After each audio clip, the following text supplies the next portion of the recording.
on CTV News, deadly confrontation. What security cameras captured moments before a father pushing a stroller was stabbed outside a downtown Vancouver Starbucks. Also tonight. This is probably as shocking as it's going to get. Maybe a little bit more on the diesel side, another 10, 15 cents. Sticker shock at the pump. Gas prices shoot up in Metro Vancouver as the conflict in the Middle East escalates. And they came down and gave you a stick and a puck, both signed. Making it right. How a little boy got a big surprise from the Vancouver Canucks after a grown-up snatched away his swag.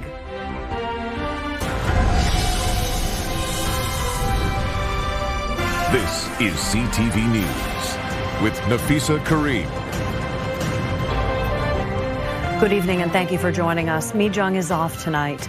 An apology is coming to the people of Tumbler Ridge from the CEO of OpenAI. That news revealed today by the Premier following his meeting with Sam Altman. The company has been called out for failing to alert police to the mass shooter's violent online behavior. CTV's Rob Buffum has the latest. A solemn Premier EB emerged from a virtual meeting with Sam Altman, the head of OpenAI, the company that's admitted it flagged worrisome activity on ChatGPT by the shooter in the Tumbler Ridge tragedy, but failed to forward the concerns to police. Mr. Altman is prepared to apologize. Everybody on the call recognized that an apology is nowhere near sufficient, but also that it is completely necessary. In addition to seeking an apology from OpenAI, EB asked Altman to join the province in pushing Ottawa to legislate national regulations for all AI companies, mandating reporting thresholds for dangerous activity. It's not acceptable that there are inconsistent standards between companies. It's not acceptable that it's up to the companies about whether or not to report, and that needs to change. Also on the call, Tumbler Ridge's mayor, the Premier asking him to join so he could convey the heartbreak unleashed on February 10th, when the shooter, Jesse Van Rootselaar, killed 8 people, including 6 children, before taking her own life. He shared the raw emotion and his experience as mayor every morning talking to families who wake up when kids aren't there.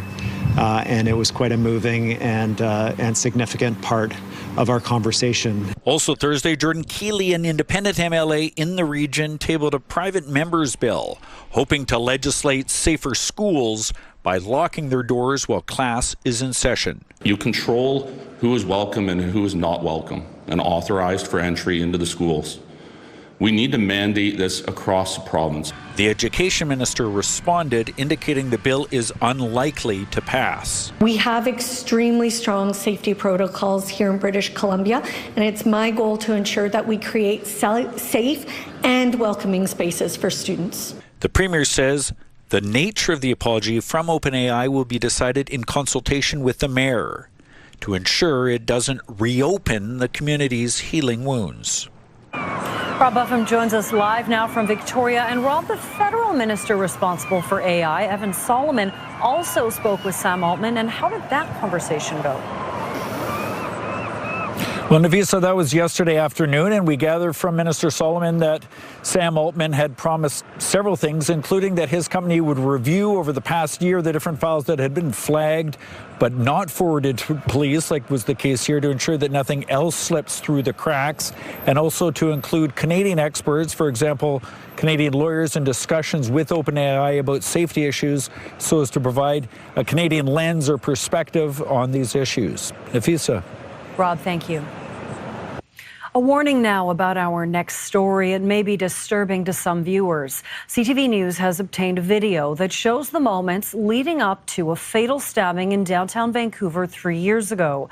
The man accused of killing Paul Schmidt outside of a Starbucks says he found the knife in an alley and believed it was a sign he needed to protect himself. Now his lawyer is claiming he was off his antipsychotic medication and didn't intend to kill Schmidt. CTV's Craig Krause has more. Video obtained by CTV News shows the minutes before Paul Schmidt was killed in downtown Vancouver in March 2023. You can see here Inderdeep Singh Gosal sitting outside the Starbucks at Granville and Pender. The CCTV footage from inside shows Paul Schmidt leaving the coffee shop, pushing his child in a stroller, passing Gosal before turning down the sidewalk. Gosal proceeds to light what appears to be a cigar, blowing clouds of smoke periodically for nearly 2 minutes, before he abruptly stops, stands up, with his left hand in his pants pocket and begins to speak to Schmidt, while Schmidt moves towards him. Gosal then puts his right hand into his hoodie pocket. You can see here, Schmidt leaves the stroller, engages with Gosal, and then the two appear to square up to fight. And that's all we can show, before Schmidt is later stabbed and killed. We know what happened. We know how it happened. Right now we're working on understanding why it happened.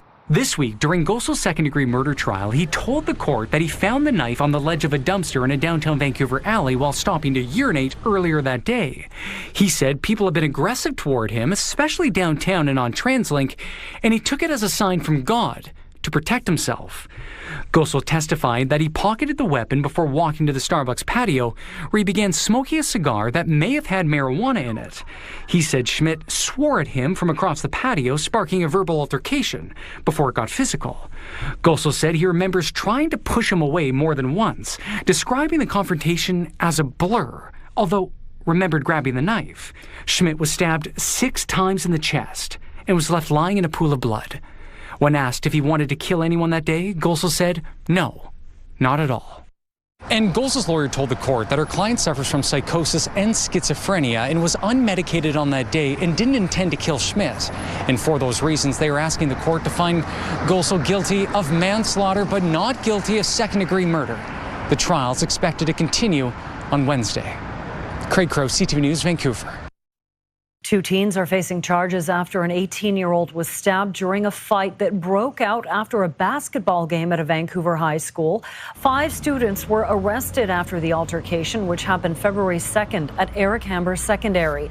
Police say charges have now been laid against 2 of the teens believed to have been involved.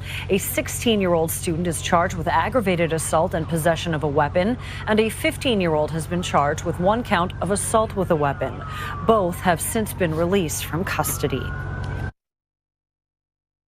Police-involved death of Myles Gray, a paramedic testifying today saying his injuries were so severe he was almost unrecognizable. The witness also described the technique that left Gray's throat so swollen that first responders struggled to create an airway and possibly save his life. CTV's Kevin Chirac has the latest and a warning. The details are graphic. When Stephen Shipman arrived to this Burnaby yard, Myles Gray was badly bruised, not moving or breathing. When I first laid eyes on him, he did not look white, but as I got closer, he obviously was. But when I first laid eyes on him, I guess I was fixated on his bruising. Shipman telling the hearing when he arrived, an officer told him Gray was put in a lateral neck restraint, also known as a rear naked chokehold. It was a difficult intubation for me, which was unusual. I noted there was swelling in the airway. Gray was involved in a violent struggle with police following a disturbance call. Have him here. He's not in custody. He was handcuffed, legs bound, and beaten. Police described his strength as superhuman. An attending officer testifying today about injuries to officers involved, including Corey Folkstad, one of 7 VPD officers accused of using unnecessary force. He had a red, swollen face, said Constable Gordon Stokes, also saying he noticed another officer's face covered in blood. During cross-examination, one lawyer brought up Shipman's initial notes describing Gray as someone who looked like he did steroids. Another lawyer also questioned if Gray may have been on drugs, a line of questioning we've heard before in this hearing. My brother was 5'9", 5'10", and they're making him out like he was a superhero. A toxicology report presented in the coroner's inquest in 2023 showed no steroids in Gray's blood at the time of his death. Lawyers representing the police are expected to challenge that finding as the toxicologist is set to take the stand on Friday. Gray's family and friend insisting he just needed help, not force. The person they're describing versus the person we knew is so unknown to us. And whatever happened to him, he needed such good care that day and compassion. And he was just met with horror. The hearing's expected to last until mid-May. At that point, the adjudicator could decide on discipline for the officers involved, up to and including dismissal from the force. All 7 officers have denied any wrongdoing. Kevin Chirac, CTV News, Vancouver. A man who pleaded guilty to interfering with his partner's remains was sentenced today. It comes only 2 days after he was charged with second-degree murder in the death of the Maple Ridge woman. CTV's Isabella Zavarisi has more from Port Coquitlam Court and a warning. The details are graphic. Miley Barron appeared by video to learn he'd been sentenced to 21 months minus time served, followed by 18 months probation. At today's hearing, we learned more about Barron and his former partner Jessica Cunningham's relationship. Cunningham's remains were found in her Maple Ridge home last summer. The 43-year-old was reported missing a month prior. At today's sentencing, Judge Cassandra Cronin said Cunningham and Barron were in an intimate relationship for about a year and a half and lived in the home leased by Barron. Barron lived there until his arrest on August 26, 2025. He was charged with indignity to remains after police searched the home. In delivering her decision at the Port Coquitlam courthouse, Cronin said police found Cunningham's remains in a freezer. Police later obtained a search warrant, and in September, the body was confirmed to be Cunningham's. Her friends cried in court hearing these details. Cronin says she looked at factors, including Barron having no criminal record and his Indigenous heritage. Ultimately, she concluded that Barron's actions needed to be denounced, given the, quote, seriousness of this offense and the aberrant nature of the offending. On Tuesday, Barron was charged with 1 count of second-degree murder of the homicide of Cunningham. He's expected to be back in court later this month. Isabella Zavarisi, CTV News, Port Coquitlam. If you filled up your gas tank today, you might have had some sticker shock at the pump. As the conflict in the Middle East continues, experts are keeping a close eye on gas prices. CTV's Yasmin Gandam reports. Here at the Petro-Canada at Hastings and Renfrew, the price is sitting at $182.9 a liter for regular fuel. It's an increase of 5 cents overnight and 10 cents from Monday. But according to this gas analyst, the increase shouldn't last too long. This is probably as shocking as it's going to get. Maybe a little bit more on the diesel side, another 10, 15 cents, another 10 cents on the gas side. But that's as far as I see it going for now. McTeague says the price all depends on how long the conflict in the Middle East goes on for. 20% of all oil traded passes through the Strait of Hormuz in the Persian Gulf, which Iran controls. Right now, it's been, relatively speaking, muted. I say that because prices have gone up, about $10 a barrel this week. In usual circumstances, we would see it go up 20, maybe even $30 a barrel. Despite fears the conflict will have a similar impact to Russia's invasion of Ukraine 4 years ago, when the price shot up 20%. McTeague said if that were to happen, it would have already. The average price of regular gas in Vancouver is sitting at $180.9 a liter, according to Gas Wizard. It means, though, for drivers is that, for now it's been relatively unimpactful, and it could have been even better if we had a stronger Canadian dollar. Prices may fluctuate throughout the week, and then we will see things start to cool down. But McTeague says he is watching the conflict in the Middle East closely, as things could always change. Yasmin Gandam, CTV News, Vancouver.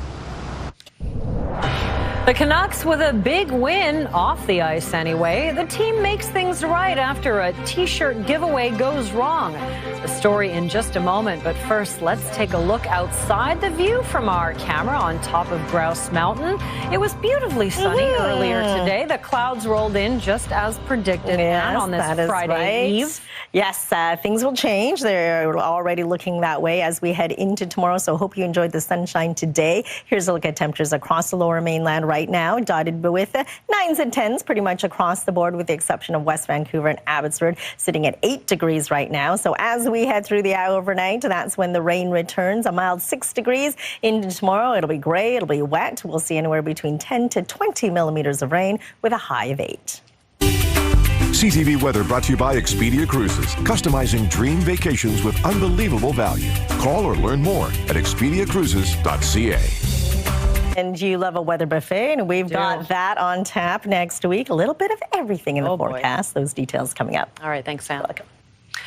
A young Canucks fan who thought he snagged a free T-shirt at his first game last night, only to have an adult snatch it from him, is now the proud owner of a signed stick and puck. CTV's Shannon Patterson now on how the team and a nearby fan helped right the wrong. You were always looking for Finn? Did they like race him up? Yeah, on a forklift, but it was covered in Canucks stuff. 5-year-old Jacob Chan is still buzzing from his first Canucks game at Rogers Arena Wednesday night. He was given tickets for his birthday from his friend at school, Tyler, and so I got to take him. During a break in play, there was a T-shirt toss, and one landed right at Jacob's feet. And what did you say? You said you wanted to grab it, but you just weren't, what? Quick enough. Fast. You just weren't fast. And then it was snatched. Who took it? No, the people in front of us. I did make eye contact with the gentleman beside Jacob when it happened, and he was kind of like, I'm like, well, that happens. And we just kind of went on with our evening. That man posted to social media about the T-shirt snatching, asking the Canucks to make it right. And an in-game host also saw it happen. He immediately flagged our fan experience teams, and then our fan experience teams went away and quickly tracked down another T-shirt. And then we added a few extra treats and brought it to the young fan. The Canucks brought Jacob a T-shirt, a stuffed Finn, and a warm-up puck. And then in the third period, I got this. Yeah, they came down and gave you a stick and a puck, both signed. The stick is signed by Pedersen, and the puck is signed by Besser. Our role is simply just to make sure that if something doesn't go quite right, that we step in right away to try to help, which in this case, I think our teams did. The Canucks posted about how they made it right for Jacob, and suddenly he was internet famous. We've had friends and family message us saying, no way. By missing out in the T-shirt toss, Jacob got a bag full of swag and a cool memory from his very first game. Canucks didn't win the game. No, but we left feeling like real big winners. Shannon Patterson, CTV News, Vancouver. A Kelowna woman whose father recently died says it has been a struggle to have him cremated with dignity.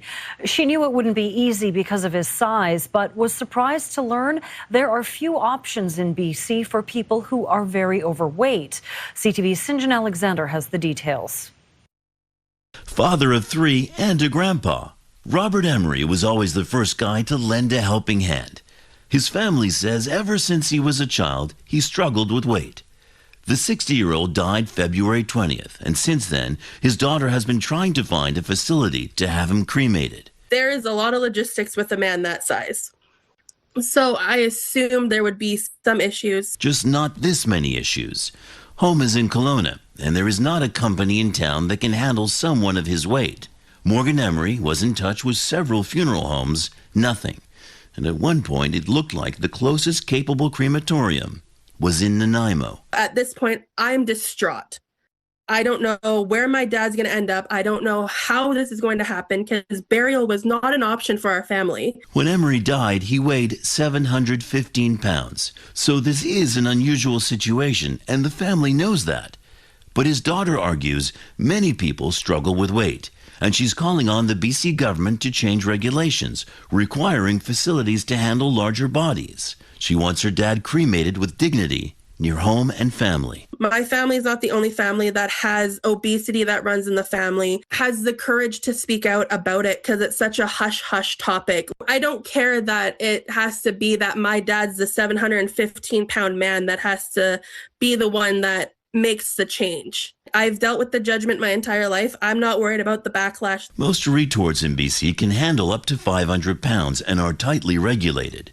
At this point, the government does not plan to change the rules, but the family has since found an adequate facility in Maple Ridge. St. John Alexander, CTV News, Vancouver. Still ahead, tricky rescue. That is a wolf trapped at the foot of a bridge, and we'll show you how it took a swift water rescue team to bring it to safety. But first, there's something about community being together versus just watching it at a sports bar or at home. Didn't score tickets to the World Cup? We've got new details about what's planned for a fan festival at the PNE. The story when CTV News continues. Stay with us. Back in just under 100 days, World Cup fever will be descending on Vancouver. Today, the city revealed more details about a free fan zone where everyone can enjoy the action. CTV's Dimitra Maragos has the story. The clock is ticking for PNE's new amphitheater to be completed in time for the World Cup. It will be used for outdoor events as part of the FIFA Fan Festival, which will take over much of the PNE grounds. So I think it's a good idea for allowing people to either watch as a group, because there's something about community being together, versus just watching it at a sports bar or at home. The festival will have a capacity of 25,000 and admissions will be free, although there will be premium options for a fee. So it's pretty good, I think, getting there for free and watching and be part of the atmosphere. I think it's pretty cool. I think it's fantastic that they're opening up for people that can't afford tickets. Others say it's not their thing. No, I'm not interested in going to watch at all. We are so excited to be able to announce this. With tickets to matches coming with sky-high prices, the 28-day festival will be designed to have something for everyone. The programming itself has been curated very intentionally to showcase the best of BC and the best of Vancouver. But with less than 100 days to go, the amphitheater is still very much a construction site. The city insists it will be ready in time. We are all set to move in and we're, on track. It won't be the only place fans can enjoy games. Granville Island will be hosting a free family-friendly viewing zone June 11th to July 19th. The city of Surrey will have 3 fan zones to watch matches on screens at the Civic Plaza, the Cloverdale Agriplex, and South Surrey Athletic Park. Back at the PNE, there's excitement for Vancouver to be back on the world stage, showcasing everything the region has to offer. And we feel really confident in our planning, and we want to put on a safe and memorable experience for everybody. Dimitra Maragos, CTV News, Vancouver. BC teachers have voted to ratify a new 4-year agreement. 91% of BC Teachers Federation members voted in favor of the new deal, giving the union's 52,000 educators a 3% wage increase per year. The union says the agreement includes commitments to add counselors, learning assistants, and special education resource teachers in schools across the province. The deal will also include special allowances for teachers working in rural and remote schools. After the break, the war in the Middle East widens. It's affecting us. It's affecting the entire globe. And this is a global conflict. Iran adding more countries to its list of targets as the U.S. and Israel continue their onslaught on both Iran and Lebanon. The latest when we return.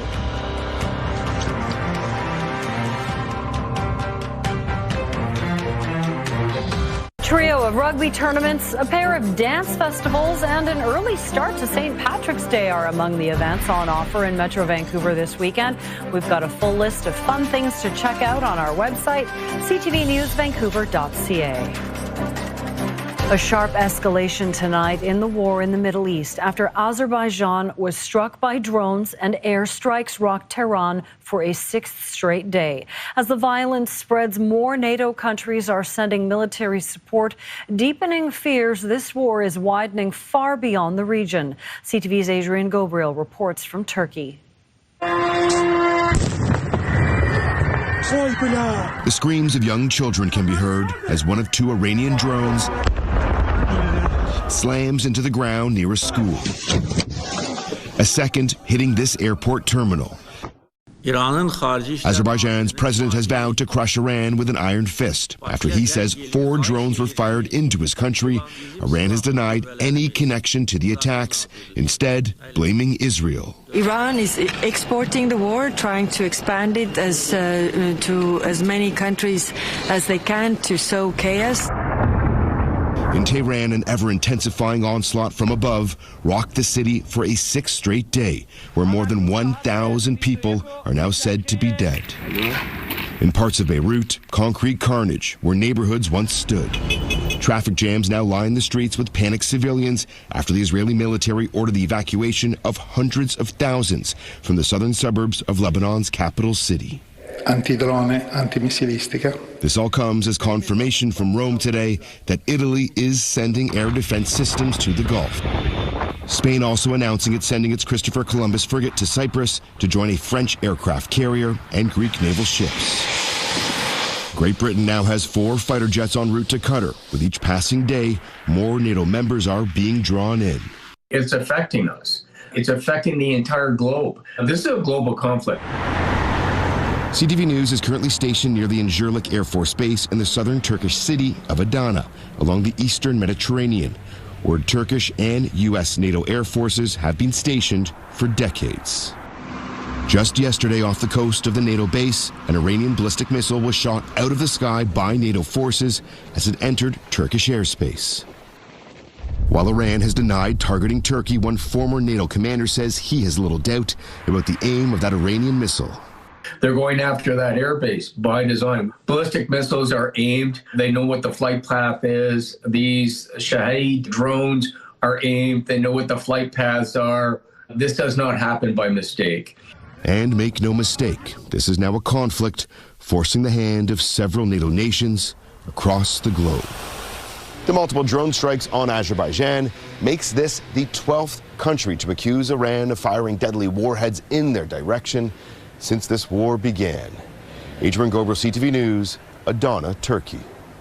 Donald Trump has announced he's replacing Homeland Security Secretary Kristi Noem, who spearheaded his immigration crackdown over the last year. She was tasked to do a very difficult job, and I think she has performed the best she can do underneath the circumstances. Trump said he would nominate Oklahoma Senator Markwayne Mullin to take over the job, while Kristi Noem had held on to her position despite blowback over the immigration crackdown in cities like Minneapolis and Portland. She had faced bipartisan scrutiny over a $220 million ad campaign that heavily featured her. The outgoing secretary was named to a new U.S. Special Envoy role. Coming up, a wolf stranded on a bridge piling will show you the tricky rescue that freed it. And later, get ready for some barking and belching. We'll take you to the hottest place to be seen if you're a 600-pound sea lion. A picturesque beach on Vancouver Island where a large congregation of these marine mammals have gathered for a feeding frenzy. Firefighters in northern Italy came to the rescue of a wolf that got caught in a canal. Officials say the animal became stranded on one of the pylons on a footbridge. Rescuers entered the moving water, sedated the wolf, and used a net and catch pole to help guide it back to safety. Once on dry land, the wolf was transferred to a local veterinarian for care. To Alberta now, where fabricators are turning a massive blue whale skeleton into an exhibit that will be put on display at Oregon State University. The skeleton is of an adult male and measures just over 22 meters long. It was found beached on the Oregon coast in 2015. The team at Dinosaur Valley Studios in Drumheller has had the bones for almost 3 years now. They've constructed a steel structure to hold the skeleton, with each individual bone able to come off so it can be studied by researchers. The finished skeleton will be an outdoor public display. Oh, there should be more to this story, but there isn't, so we'll go. Right now we're in the home stretch. We have the armature completely finished. All of the bones have their cradles, they're in place. We're happy with how everything is articulated. Now it's going to be the matter of just prepping and coating the armature for protection from the elements so it doesn't rust and things like that. Yeah, the whale is expected to make the trip back to Oregon in May. It will be mounted in the courtyard outside the university's new Marine Studies building. A first-of-its-kind smartphone is giving pets and their owners a new way to stay connected. This pet phone made its debut at the World Mobile Congress in Spain. It's mounted on a pet's collar. When it senses a lot of barking or agitation, the phone automatically calls the owner. The camera allows the owner to see what's going on so they can speak to their pet. And you could use it to call Lucy and wish her a happy birthday, or should I say happy bark day? Happy bark day for her today. She is 4. I think she would love all the calls. I think she would want everybody to have access to her little phone if she were to get one, for sure. All right, let's take a look at our forecast. Things are changing as we head into tomorrow, right into the weekend, all thanks to this low pressure system bringing in some heavy rain at times for the south coast and parts of the north coast as well. So here's a look at our storm tracker right now. Overcast skies with rain returning tonight, continuing through the overnight into tomorrow morning for your early morning commute for Metro Vancouver. Stays dry for the lower mainland. It's not until late morning, afternoon that it's widespread rain, slowly easing as we head into tomorrow night. So we'll see anywhere between 12 to 15 millimeters for Abbotsford and Chilliwack, 13 millimeters for North Vancouver and in Vancouver. Not a lot in Squamish. You'll only see about 7 millimeters of rain. It will be wet for the central interior and central coast as well. Your provincial forecast at the bottom of your screen. Periods of rain for Port Hardy. You'll see 8 degrees, 9 degrees for Campbell River and Comox. Will be soggy, anywhere between 10 to 15 millimeters expected. And that's what you can expect for the South Island as well, from Tofino right down to Victoria. Highs to 10 degrees with anywhere between 10 to 20 millimeters of rain. Same story for the Sunshine Coast with a high of 8. Periods of rain up the Sea to Sky Highway for Squamish, 8 degrees as well. Soggy for Whistler, a touch cooler with a high of 7. And for us across the lower mainland, it'll be gray and wet tomorrow. Make sure you have your umbrellas handy. Temperatures between 8 and 9 degrees. Heading into the weekend on Saturday, cloudy with showers and 11. Don't forget to spring forward one last time before you go to bed on Saturday. Into Sunday, drying up with some sunny breaks in there. Clearing up on Monday, cooling down to 7 degrees under a mix of sun and cloud. And with those overnight lows just around that freezing mark, it'll be pretty messy on Tuesday morning. A chance of seeing some snow, a rain-snow mix, and some showers before it clears out of the way. Wednesday, we could see a wintry mix to start off the day before it transitions over to rain, with the lows dipping down to 1. And then on Thursday, warming up a touch, we'll see 7 degrees with periods of rain and a high of 3. CTV weather brought to you by Expedia Cruises for air, land, and sea vacations. So there's that weather buffet I promised you. We've got sun, we've got rain, and yes, possible snow. So winter's not over yet. We always talk about second winter, but we never really had a first winter. So exactly. This is first winter. This is just winter. Okay. Thanks, Anne. You're welcome. Well, there's a noisy new hangout spot on Vancouver Island, and it's packed with some very big visitors. A mix of Steller and California sea lions have taken over a beach in Deep Bay, drawing plenty of attention. From a ways away, you could hear them. People have been showing up to catch a glimpse of these massive animals just south of Courtney. Some weigh up to 400 kilograms, and while they can be loud and a little lazy, they're here for a reason. The annual Pacific herring spawn has begun, and sea lions are opportunistic feeders arriving to feast after a long winter. I think they're discussing when the fish are coming. Yeah, probably their full bellies, right? All that herring, I guess. They're probably talking about how lucky they are to live on Vancouver Island. Conservation groups say the gathering is actually a good sign, suggesting there's enough herring to support predators. The sea lions will likely stick around until all the herring are gone. Endangered marmots on Vancouver Island are getting a helping hand. Special feeders filled with biscuits have been placed outside the little critters' dens, so when they wake up from hibernation, they'll have a food source. Now, during hibernation, marmots lose approximately 30 to 50% of their body mass. According to the Vancouver Island Marmot Recovery Foundation, the local population has come back from a mere 30 animals in the wild to more than 400. Well, another roller coaster day on the markets. Business news is coming up. Plus, cutting back. If it's not on sale, we're not buying it. Even buying baby food, baby formula, I mean, it's tripled the price. Hard choices at the grocery store. How Canadians are choosing to either change what they buy or go into debt when faced with rising prices. Time now for tonight's Skywatch. A spectacular sunset at the end of a sunny day in Richmond, shot from Iona Beach, just north of the airport. CTV Skywatch is brought to you by Kermac Collision and Autoglass, the name you'll remember when it matters. Kermac cares for kids. Taking a look at today's markets, the Canadian dollar traded for 73 cents to the American dollar.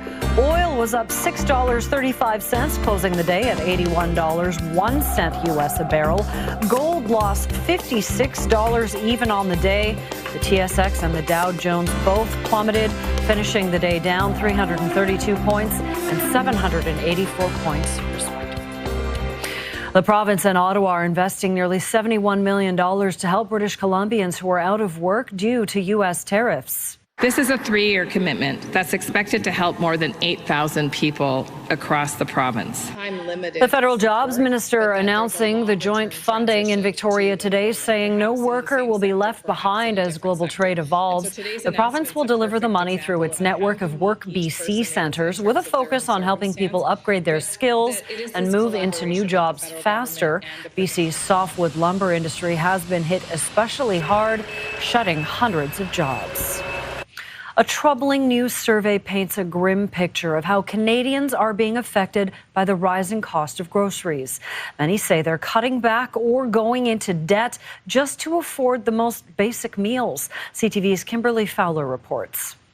We're going to make some lasagna. Gail Barrett is finishing up a grocery run for the day at this local Walmart. Onions for aromatic. This is her last stop after shopping at Costco earlier in the day, getting food for her family. Proper nutrition is important, but we're cutting back in other areas, right, to make sure that we can afford the groceries. I just kind of go to the spots that I know generally have good prices and buy what I can buy. With rising grocery prices, some Canadians are consciously making hard choices to save money. If it's not on sale, we're not buying it. Like Fresco and like Walmart are like the places to go, I find. And like if you go to Farm Boy or like anywhere else, it's just like insane. A new survey from debt relief firm Spergel finds in the past 6 months, just over 60% of respondents say they skip meals or reduce their portions. More than half say they use credit cards, loans, or lines of credit to pay for groceries. And about 40% say they delayed paying a bill to buy groceries. The survey also finds many are purchasing less meats or proteins and cutting back on fruits and vegetables. The price of a container of strawberries is like $14 now compared to what it used to be. Even buying baby food, baby formula, I mean, it's tripled the price over the past few years. Experts say the affordability crisis is leading to more Canadians going into debt and relying on credit to make everyday purchases. I can't afford to pay the credit cards because the credit card interest rates are so high. We see a lot of times we go over the budget with them. It's sad to see that their food budget is limited, and we know they're not living on that. Toman says, look at your budget, and if you're struggling financially, don't be afraid to ask for help. I always suggest they reach out to their community, if their churches, the community resources, the food bank, if they can. Also buy in bulk. Watch for the sales, clip your coupons because that does help. I know it's a lot of work, but it's doable. International Women's Day is this Sunday, and Barbie is celebrating the day with a new collection. Mattel says the Dream Team lineup honors female pioneers from across the globe, including tennis legend Serena Williams and astronaut Kelly Girardi. Other dolls in the collection include race car driver Regina Servant Alvarado from Mexico, soccer player Chloe Kelly from the UK, and German pop artist Helene Fischer. Still ahead, a perfect job for fast food aficionados. Imagine getting paid to eat Wendy's all day. It is a real job posting, and the pay is pretty good. It's a story for people who relish fries and Frosties. And later, Tony's hats. Adam finds out why a barber is inviting his customers to retire hundreds of their hats. Coming up on the Sawatsky sign-off. Right now, here's Carrie with a preview of Your Morning Vancouver. Well, this weekend, we spring forward for the last time. Is it the right move for our health? Friday on Your Morning Vancouver, how our new reality could impact us as time ticks on. Also, we look ahead to International Women's Day with advice from one of Canada's top female CEOs to our future female leaders. And women climbing through history, the early obstacles facing pioneering mountaineers. We'll see you in the morning.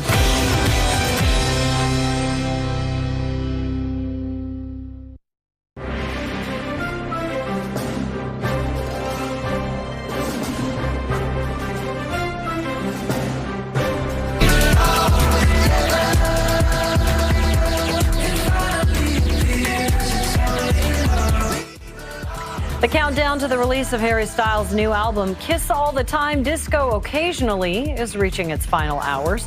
The album will drop at 9 o'clock our time, and his concert in Manchester, England tomorrow night will be available to stream on Netflix on Sunday. A new roller coaster coming to Universal Studios Hollywood this summer will shift things into high gear. The park has unveiled Fast and Furious Hollywood Drift. The coaster will reach speeds of up to 115 kilometers an hour on an aerial track, stretching the length of 12 football fields. Sign me up. Riders will race through the park in cars inspired by the franchise, including a Mazda RX-7, Nissan Skyline GTR, Toyota Supra, and Dominic Toretto's iconic Dodge Charger. A dream job is up for grabs to anyone with a mouth, opinions, creativity, and taste. That's all Wendy's is looking for from its new chief tasting officer. The fast food chain just posted the remote role, which comes with a six-figure salary. All you have to do is earn that $100K, is eat and describe flavor. No resume or cover letter needed to apply. Just submit a video explaining why you're perfect for the position. Wow. I mean, I'm in. I like fast food. Yeah. I don't know if I could eat it all day long. You can for 100,000 USD, which is like you'll find a way. Yeah, that's like $1 million Canadian. Yeah. Come on. It's a lot of Frosties. A new mom is using her maternity leave to break a Guinness World Record. I was chatting with a group of my girlfriends that would meet up to go running with Winnie in the stroller each week, and we were talking about how there's Guinness World Records for stroller runs, and so that kind of sent me down a rabbit hole. Well, after doing some digging, Julia Reed-Howell learned that a woman in France held the record for fastest kilometer pushing a stroller, a pace of 3 minutes, 35 seconds. But last weekend, she broke that record in 3 minutes and 17 seconds. Now, just to be fair, this mom isn't an amateur, having been named the 2025 Female Runner of the Year by Run New Brunswick. All right. She does get to share that title, though, with her 17-month-old Winnie. I'm guessing she's not sitting around eating Wendy's all day. No, she's definitely not. Just before we get to the Sawatsky sign-off, Lauren, what are you working on for the 11:30 news? Nafisa, people from across the country are once again coming together to support Tumbler Ridge. This time, they're rallying behind the town to be this year's Craft Hockeyville, which could help transform the town's community center. And we are also learning more about how a 19-year-old BC woman died in Australia after being attacked by dingoes on an early morning walk. The coroner's report has now been released, revealing new details about what happened to Piper James. We'll have that ahead of 11:30. All right, thank you, Lauren. Well, inside a barber shop on Commercial Drive, you'll find unusual decorations. Dozens of hats hung wall to wall. They're not pieces of merchandise, but mementos of happy clients. Adam explains in tonight's Sawatsky sign-off. Although the sign in his window says hair studio, Tony Lee says he's often mistaken for being a hat seller. And they come in here and they say, oh, I like that one, come on down. And I said, no, it's not for sale. Because every one of the dozens of hats that decorate Tony's barbershop is priceless. And yeah, many stories. All different stories that all begin the same way, with a stranger feeling self-conscious about their hair. And then they feeling like they need to hide behind their hat. But if they no longer feel the need to hide behind their hat after the cut, Tony invites them to retire it on the wall. I make them to have the signature on and have the name and the date. The date, they stopped being strangers, Tony says, and started becoming friends. Even like they climb, but they're not climbing anymore. While Tony says there's about 100 other hats in storage that get rotated on the walls, there's just one that always hangs here. I always grateful in that the hat. Because it belonged to the man who first taught Tony how to speak English when he moved here from Vietnam, and despite needing a wheelchair now, travels across a couple municipalities by transit, so Tony can still cut his hair. And he's 80 now, but he's still coming to see me. And because each hat contains countless happy memories, Tony has promised to never sell them. Unless they are getting famous, they celebrity, and then now I'm allowed to be auctioned, I can get rich on that. And if that happens, Tony will accelerate his retirement plans to pack up his barbering tools and go traveling. See the world and then see the people, and then I want to give them the haircut for free, completely free. Because you can't put a price, Tony says, on how it feels to make your hair great again. To make them look good and feel good. Adam Sawatsky, CTV News, Vancouver. The Sawatsky Sign-Off, brought to you by CapitalDirect.ca. Let's make your vision a reality with Capital Direct. Call and talk to our team today. You know, vintage hats sell online for a pretty penny. He could fund that world trip by selling some of those hats. Yeah, or some celebrity hats. So you're going to have to stop by and give them some of your caps. I do like a hat. And I do like that, make your hair great again. That was great. Great slogan. All right, let's take a look at our scenic snapshot for tonight. A gorgeous golden photo of the city at sunrise. Thanks, Sherry, for sending this beauty in. And we want to see your scenic snapshot as well. So email us at scenicsnapshot@ctv.ca. A different golden hour. I like it. Had to wake up pretty early for that one. Thank you, Sherry, for sending that in. Thank you for all of you for watching us. And, of course, stay up late and watch Lauren at 11:30. Have a great evening.